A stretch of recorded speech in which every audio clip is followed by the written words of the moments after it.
Good afternoon, everyone. This is Pradeep Mal, Ambassador of Change from GETI, the Global Education and Training Institute, and you are on this format of disruptive education provided to us by our mentor, Dr. Sunita Gandhi, in which we have interacted with more than 250 educationists in India and all over the world. And today we have with us Mrs. Tripti Basu. She is the principal of the Gurukul Academy in Kolkata, in West Bengal. She has an MA in modern education and she has a B.Ed in English. She has 10 years experience. She is a teacher trainer and has a certificate in cognitive behavioral therapy. She's done a course in early childhood education for children from 2 to 7 years old, and she likes listening to music and is interested in education. She will be speaking to us today on does education ever stop or does it continue during your entire life? So thank you very much, Tripti Basu ma'am, for being with us, and over to you, ma'am. Thank you, Pradeep sir, and a very good afternoon to all of you. And first of all, I would like to thank Mrs. Sunita Gandhi in Gati for letting me having this opportunity to share my views on education and all its implementations and application in our day-to-day life. So I found this topic very interesting and very relevant in these days. So I just thought to share my views on it. So here we start.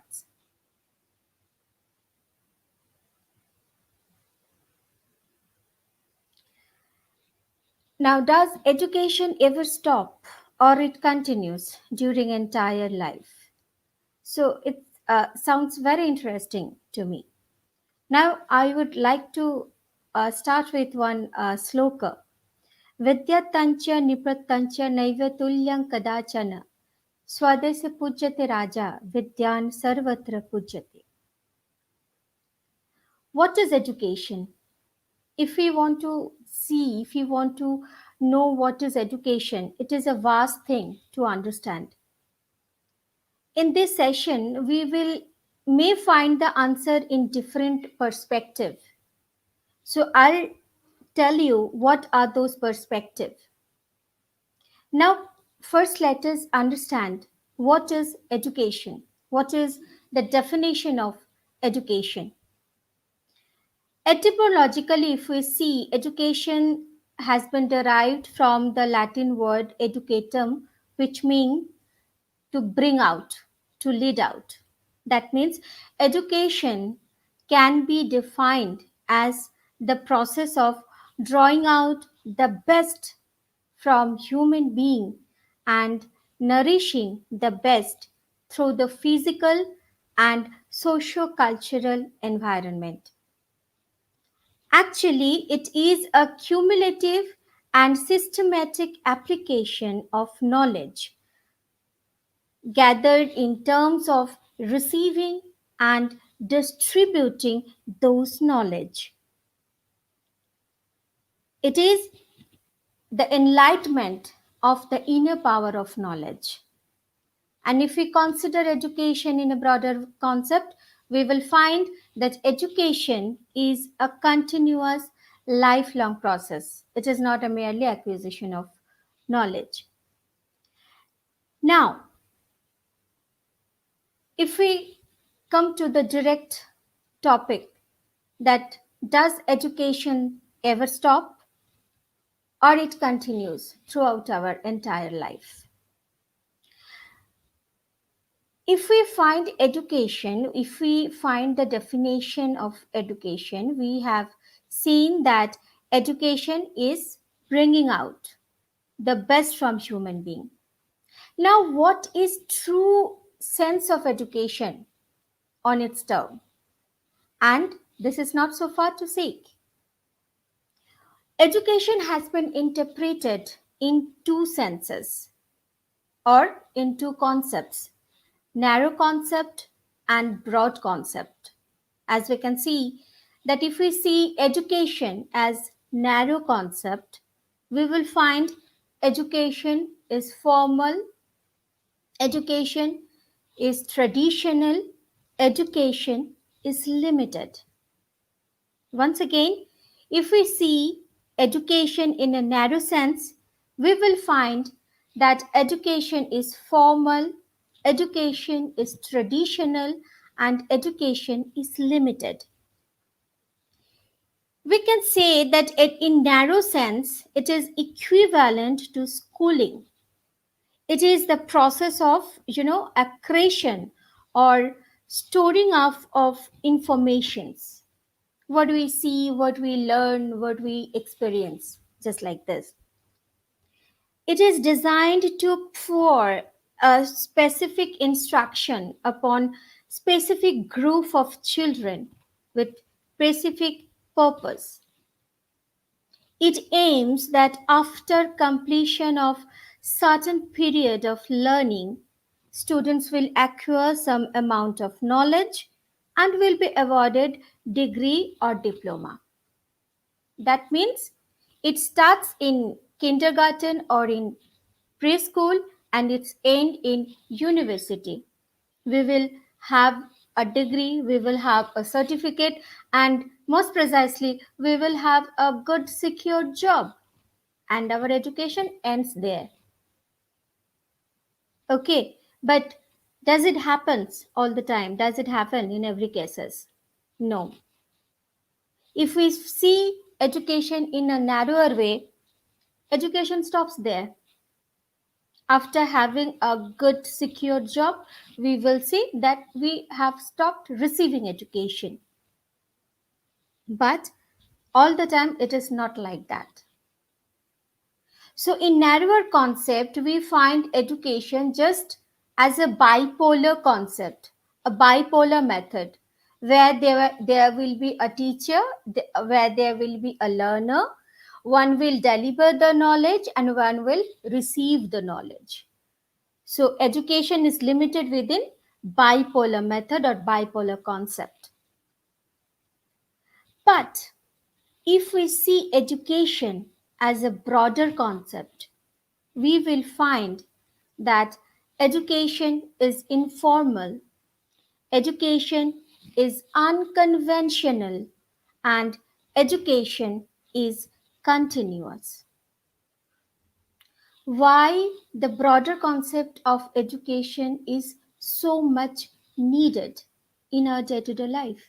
We will just try to find it out, and we will try to realize the need of receiving, of accepting the education, the term education in its broader way. And we will try to imply this broader concept in our life. Now, I'll come to the topic discussing the fact about learning. What is education in terms of learning? See, there are some terms in order to discuss with education and its effects. Learning, training, educating. These are the terms that will be interrelated with this topic. Now, here it comes the term learning. Now, what is learning? Learning is the process by which an individual acquires knowledge, attitudes, and skills. Actually, learning involves acquisition of new behavior and the strengthening of old behavioral characteristics caused as a result of experience. Actually, learning is a modification in our behavior. It is a modification in our thought. It is a modification in our attitude. It is a modification in our view. What we have learned in a particular situation, it may not be applicable to a new situation. So in the prompt, we have to decide how can I implement those experience to this new situation or this new experience. So that is what learning is all about. If we say we are a good learner, that doesn't mean only that we have a good source of information, but actually it does mean we know how to implement that source of implementation, how to implement that source of information, that source of knowledge. So that is what learning is all about.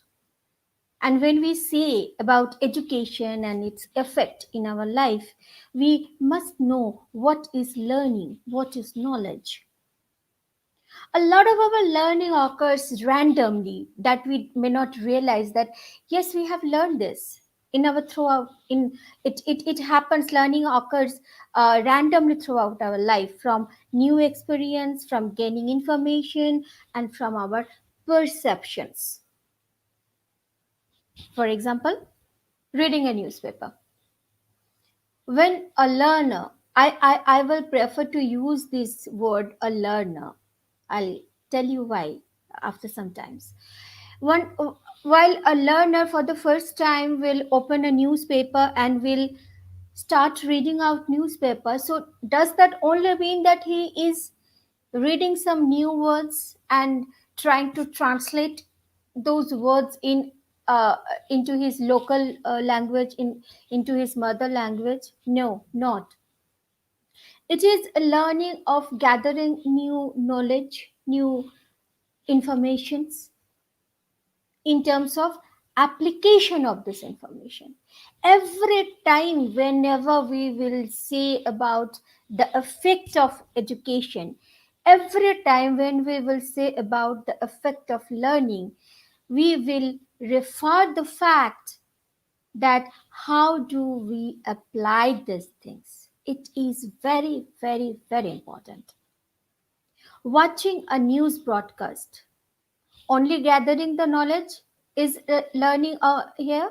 No, not only the gathering of knowledge, but how the person has broadcasted the knowledge, how the person is delivering the news,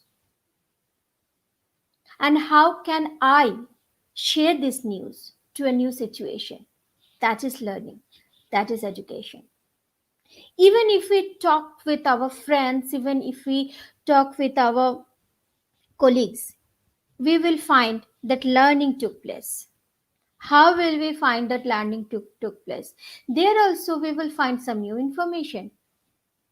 And wherever we find the information, we will find we will find that we have become educated, because we have lots of information. We have gathered, we have collected many informations to share.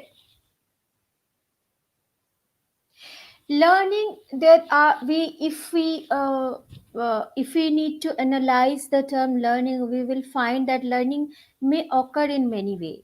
There are hierarchical procedure, there are methodical procedure. We have heard in psychology that we learn, we don't know how do we learn. It is just that we learn. Suppose a child learns to walk, a child learns his or her mother language, a child learn to stand by his own leg. That is learning. We are making a mistake, and from this mistake, we have modified ourselves. That is learning. Trial and error method, conditioning learning, responsive learning. When we say conditioning learning, that means we know that if we are in a particular situation, this will happen to us, and we have to adapt in that situation. Conditioning learning occurs when we feel hungry and we need the food, where stimulus and response work together. Insightful learning, that is the inner knowledge, the exploration of our inner knowledge, is called insightful learning. So learning occurs in many way, in random way. We may not realize that learning happened, learning took place, but whenever we read it in a book, we find that oh yes, I learned this thing. So Education can be synonymous with the term learning. But if we want to ask that, is it effective learning? Is it effective education? Yes or no? No will be the answer if we are not able to implement those information, and yes will be the answer if we can adjust with the situation. Here comes the psychology of education. Okay, so I will return back to my previous slide where there was mentioned that broad concept of education is informal, it is unconventional, and it is continuous. Why I have repeated this thing? Because if we see education in a narrower concept, we will find that there are main four key elements that helps receiving the education. One is learner. You can understand who is the learner here.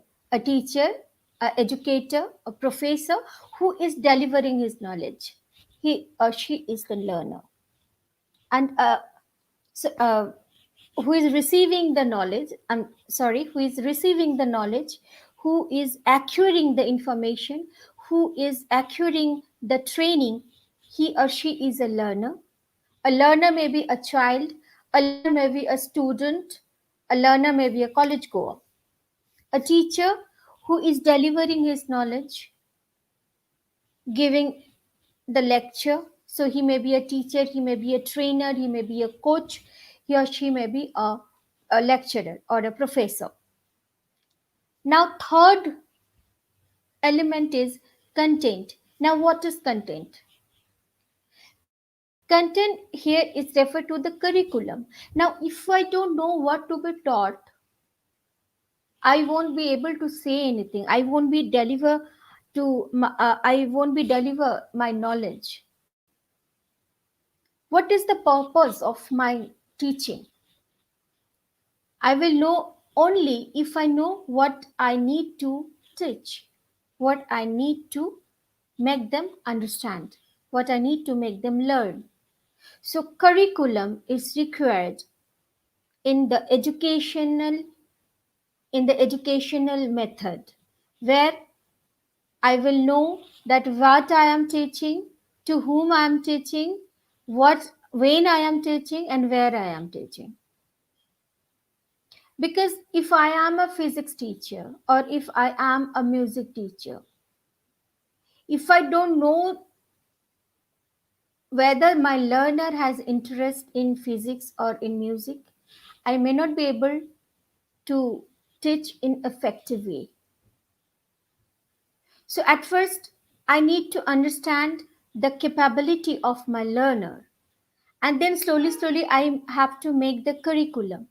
Step by step, I need to make him learn the beginner part, the advanced part, and all this.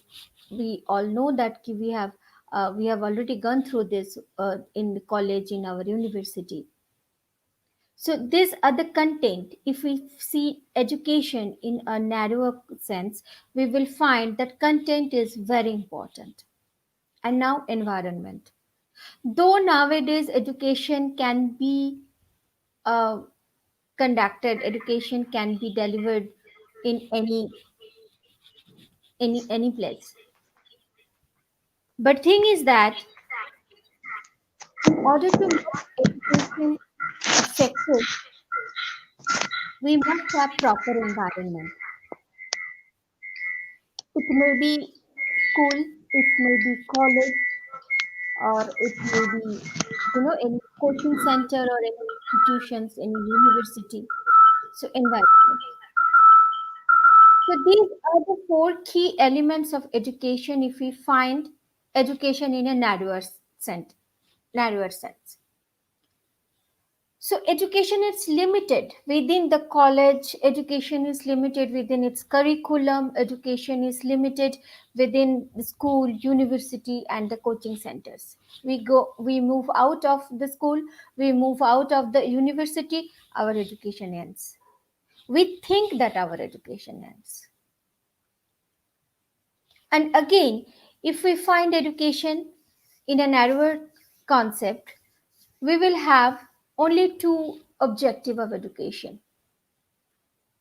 Why we will have only two object of education? That is, what is the aim of education? Only acquisition of knowledge and vocational aim of education.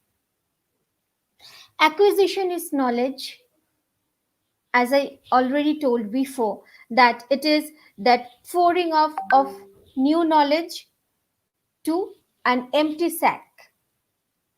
The learner's brain is supposed to be an empty sack where we pour out the knowledge. We pour in the knowledge and informations and the source of informations. That means making the explanation what is written in the textbook, acquisition of knowledge.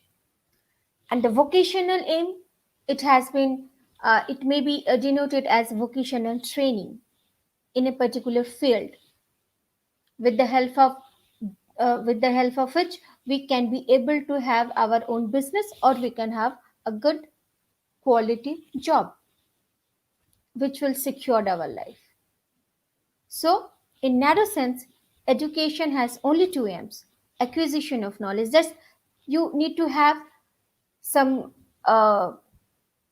a bunch of knowledge, you need to have some good collections of knowledge, and you need to have a vocational training. Nowadays we may say that we have a professional certificate. To have a professional certificate, be it in spoken English or basic computer or in tally or in behavioral therapy, so like this, you need to have the professional degree. Technically you must be sound. So who will say that technically you are sound? Your certificate will say. But if we find in a broader way, you may not carry any certificate, but you know how to teach effectively. You know how to educate people. Only to have an education is not enough. It matters how you can educate others. You will be called a good educator if you are able to educate others. Now, if we see in a broader way, education has a moral aim, a social aim that we will learn throughout our life. What in this sense, whatever we learn, whatever we see in my family, in my workplace, with my colleagues, with my friends, with my relatives, with my enemy, every sort of experience that will educate us and that will make us social being. We are social being, but are we really so called social being that a friend in need is friend indeed? Do we really help each other these days? Or we have become more selfish?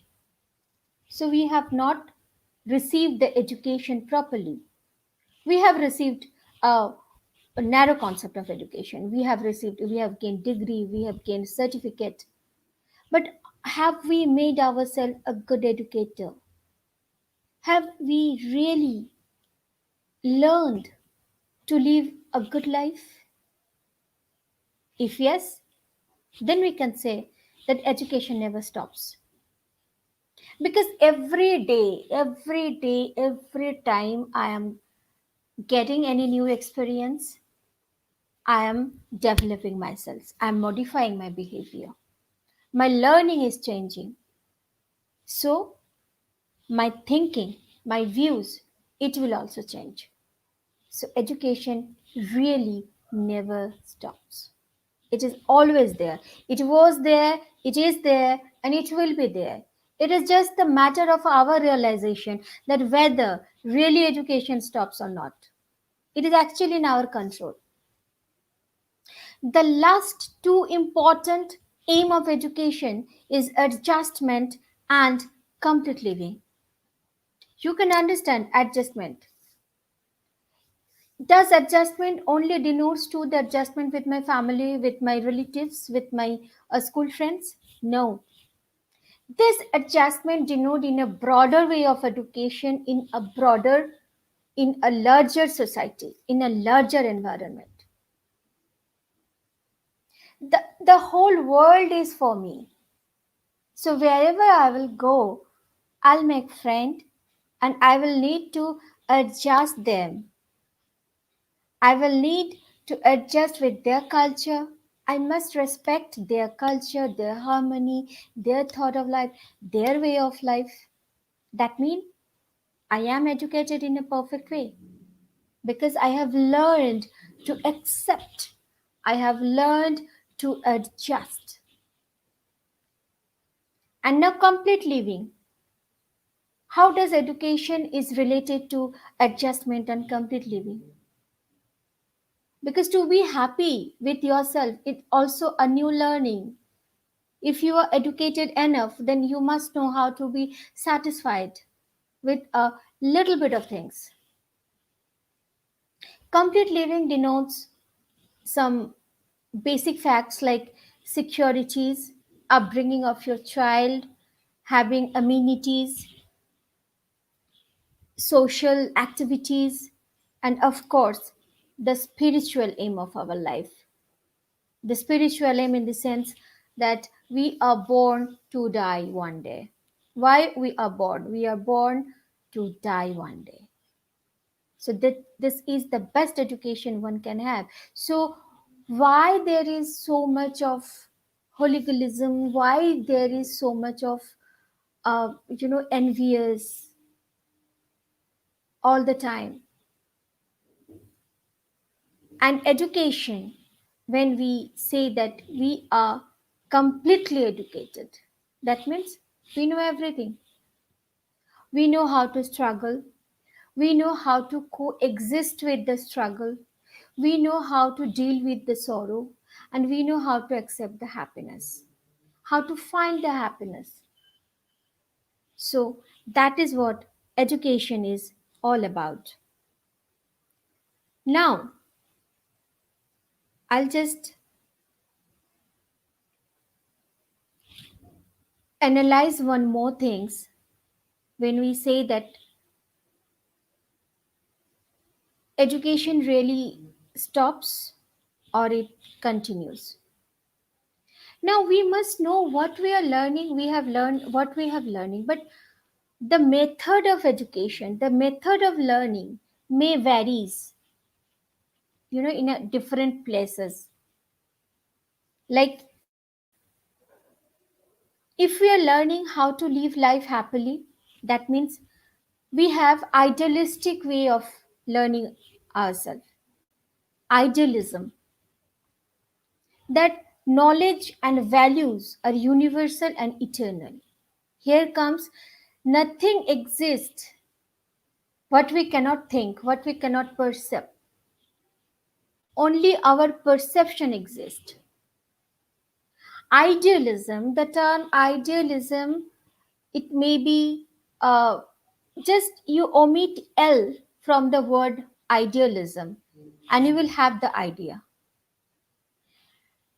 Now, what is the relation between this idealism, naturalism, realism, pragmatism, and existentialism with education? These are the philosophical pillar of education. When we are having education, that means we are having some training, we are having some learning. We have to go with some steps. We have to acquire some steps. We must learn step by step. So what are those steps? And what are the method to be followed if we want to learn something? Right? So philosophy of education teach us this idea of acquiring knowledge in many ways. Suppose who believes in ideology, who believes in idealistic education, like they will say that truth, beauty, emotions, love, anger, these are only main thing in our life. So educational curriculum will be related to literature only. There may not be any science, there may not be any mathematics, and they are happy to learn this kind of feelings in their life. And they will say that I am educated enough because I know how to deal with this kind of emotions in our life. So all these things, love, anger, happiness, truth, beauty, that never exist in front of us, but we think that they exist. It is our perception. So this is the idealistic view of education. What mind project into the world is the only reality. This is the ideology of this idealistic of education. Now, what is naturalism? What is naturalism? Now, naturalism, we can say that there are three sense of nature. It has come from the word nature. Now, naturalistic way of education, naturalism, we can refer that there are three senses. One is physical nature, that is the sun, the moon, the stars, the air, the river, the trees, all that are surrounding it, and through which a man becomes a man. Then, psychological nature. Psychological nature means our mental world with which an individual is born. And the last, that is social nature. The social nature is surrounding with the society, surrounding with the different kind of people, surrounding with the different kind of relatives, friends, enemies, and all these things. Actually, uh, Rousseau, he said that plants are fashioned by cultivation, but men are fashioned by education. What a beautiful thought! What a beautiful thought! He mapped man's life in some particular way, like infancy, childhood, adolescence, late adolescence, adulthood. These are the steps that he found, Rousseau found in his naturalistic views on education. And that has been implemented in many educational curriculum. So, in this sense, education is narrower in terms of curriculum, and education is broader in terms of lifelong continuous process. Pragmatism. This theory says that nothing is constant. Everything is provisional. Everything is provisional. Naturalistic thinking, naturalistic views of education is actually, it has immense implementation in our modern education, because pragmatist says that scientific come technological education must be implemented in our curriculum. What what we perceive, it is also correct, and what we feel that it is really exist, that is also correct. So if you, it always says that it always says that always move with the balance conceptions. You cannot be extremist all the time. Ideology, idealism, it is extreme ideology. Naturalism, extreme ideology. Realism, extreme ideology. But pragmatism, it is not extreme ideology. Pragmatism always says If you able to prove yourself right, you are right. This proof doesn't refer to, probe, hand to hand, physical probe. No. If you feel from yourself, if you can prove yourself that what you have perceived, it is actually right, it exists, you are right. So, in pragmatist point of view, actually the modern educational curriculum has been developed. And now existentialism. Now, what is existentialism? It is actually Socratic theme of knowing oneself that says that everything what we have learned, what we see, what we have learned, what we see is actually, it is there, it was there. It is a matter of re-verification. It is a matter of re-verification. It is a matter of re-realizations. It was there. It is just that we are innovating these things. It was existing before we have perceived this. So it was there. So these are the method of education by which we acquire the knowledge, by which we acquire our education. Now I will end the session by saying one fact that education never stops in our life, rather, it continues throughout our entire span. See, from March 2020 in India, I'll talk about India. In March 2020, we have seen a new pandemic situations and never before. So we have started learning new things between these days. We have started acquiring the method of knowledge in a different way. We have never thought before this that it may happen. We can learn in this way. Education may take place in such a way: online education, virtual education, digital learning. Learning did not end. Our we have lost our job, our family was in trouble, our job security lessened, we did not know how to move.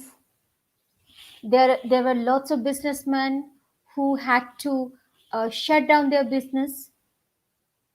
But still, have you ever questioned yourself that did we stop educating ourselves? We have adjusted ourselves into this new situation. That means we are educating ourselves in every time, right? So I firmly believe that it is in our control, it is in our realization. If we want, we can learn every time we face new experience. We did not stop in this pandemic situation. We have learned to live with our family. We have learned to work by staying with our family. So education took place. Education modified ourselves. We could able to modify ourselves because we have learned to accept the things. That means education never stop. Education can never stop.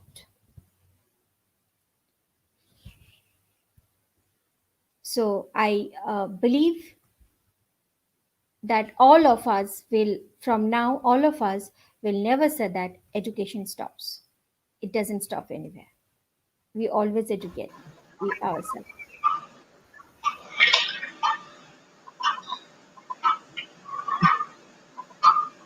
Thank you, ma'am, for that very Thank you. clear talk, especially dealing with the philosophy of it, the different aspects of philosophy. That was very clear. And it's very clear that education can never stop till you are dead. Once you die, then it stops. So Thank you so much for that. Thank you Uh, so much. yeah. So once again, I wish to put on record my grateful thanks to Dr. Sunita Gandhi for this excellent format where we interact with uh, great minds, people who have thought out things like Mrs. Tripti Basu, the principal of the Gurukul Academy in Kolkata. And good evening, everybody, and thank you once again. Uh, See you again very soon. Thank you so much. Thank you, Thank you so ma'am. much for the session.